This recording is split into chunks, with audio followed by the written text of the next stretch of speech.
नमस्कार दोस्तों, गौरांग शाह बात कर रहा हूँ जोजित इन्वेस्टमेंट्स लिमिटेड की तरफ से और बाजार इस हफ्ते का ब्यौरा लेकर के आप सभी के सामने उपस्थित हूँ। इस सोमवार की सुबह 9:30 और 9:45 के बीच में समय हो रहा है और बाजार में करीबन 130 अंकों की बढ़त सेंसेक्स पर, माफ कर क्षमा चाहता हूँ, 130 अंकों की बढ़त निफ्टी पर और 40 से 440 अंकों की बढ़त सेंसेक्स पर।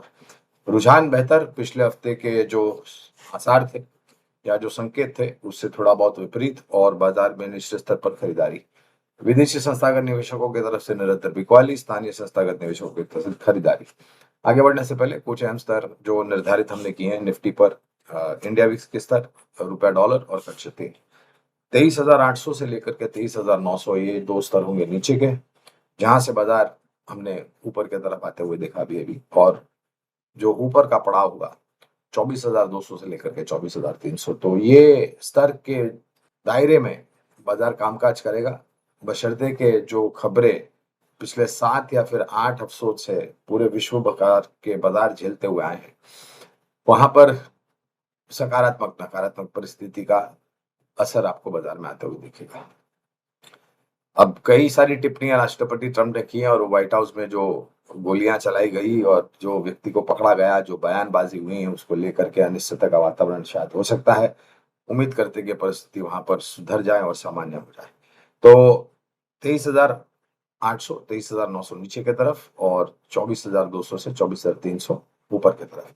इंडिया विक्स में 3.15% की गिरावट है, स्तर है 19.10 का और रुपया डॉलर बिल्कुल बदलाव नहीं है, 94.25 रुपया प्रति डॉलर के सामने है और कच्चे तेल में उबाल है। जो परिस्थितियां फिर से खड़ी हुई हैं स्ट्रेट ऑफ हॉर्मुज और खबरों को लेकर के, 106.47 डॉलर प्रति बैरल ब्रेंट, 95.16 डॉलर प्रति बैरल नाइमेक्स।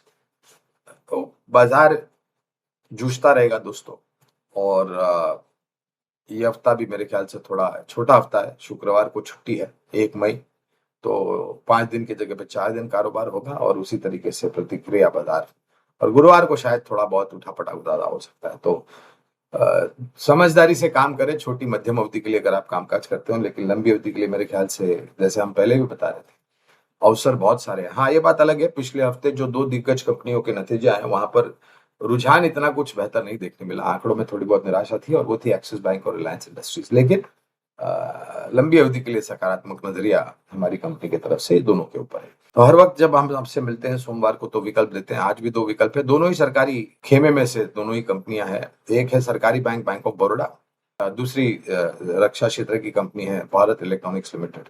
तो ये दोनों पर ही लंबी अवधि के लिए खरीदारी की राय है बुनियादी तर्क के आधार पर। डिस्क्लोजर पहले दे देता हूँ इसके साथ ही कि जो भी निवेश लायक रणनीति आज इस वीडियो में जियोजित स्पॉटलाइट में आप देख रहे हैं, ये हमारी फंडामेंटल रिसर्च टीम की तरफ से राय है, जिसमें हमारी कंपनी जियोजित तथा मेरा किसी भी प्रकार का व्यक्तिगत निवेश नहीं, ना ही किसी प्रकार का वित्तीय लाभ मिलता है, ना ही किसी प्रकार का कॉन्फ्लिक्ट ऑफ इंटरेस्ट, लेकिन इस स्तर पर राय हम हमारे क्लाइंट्स को देते हैं।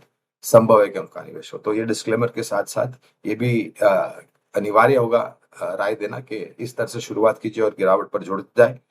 ये आज खरीदिए कल बेच लिए जैसा सुझाव नहीं है, ना ही ये छोटी या मध्यम अवधि के लिए, लंबी अवधि के लिए यानी कि साल, 1.5 साल, 2 साल, जितना लंबे समय आप दे सकते हैं आपके निवेश के ऊपर, उतना ही बेहतर पूंजी आपके निवेश के ऊपर कमाने की संभावना। ध्यान रखिए मगर ये लंबी अवधि के लिए। बाजार में तनाव रहेगा दोस्तों और शायद आने वाले दिनों में जो भी घटनाक्रम हुए हैं उसको लेकर के शायद बयानबाजी बहुत हावी हो सकती है। और उसके साथ ये जो 4 राज्य में और 1 यूनियन टेरिटरी में चुनाव हुए हैं, अगले हफ्ते मेरे ख्याल से इसके नतीजे आएंगे, तो उसको लेकर के भी शायद बाजार में आपको थोड़ी बहुत हरकत और हलचल होती हुई नजर आएगी। तो इन सब चीजों का ध्यान रखिए और निवेशक बनिए, उलझे हुए कारोबारी मत बनिए, ये एक नम्र विनंती है। इसी के साथ मेरी वाणी को यहाँ पर विराम देता हूँ, आप लोगों से आज्ञा लेते हुए और अगले सोमवार को मिलने का वादा करते हुए। बहुत बहुत धन्यवाद। Thank you.